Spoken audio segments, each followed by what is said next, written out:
Proud feel करून द्यायचं ते इतक्या डिटेलमध्ये मला तर अशक्य वाटणाऱ्या गोष्टी तुम्ही करून दाखवली दिवसात.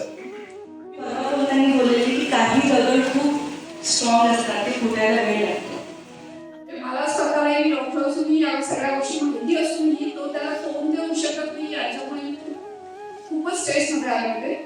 पण पुन्हा एकदा दिशेची आठवण झाली आणि दिशामुळे आपण याच्यातून बाहेर पडू. पण त्यांनी परवा जो कॉल केला त्यामध्ये तो खूप जास्त इमोशनल झाला. तो काय बोलला नाही, फक्त रडायचा आवाज येत होता. पण त्यामुळे मला समजलं की तो इमोशनल पण होऊ शकतो. ते आम्हाला आजपर्यंत कधी समजलं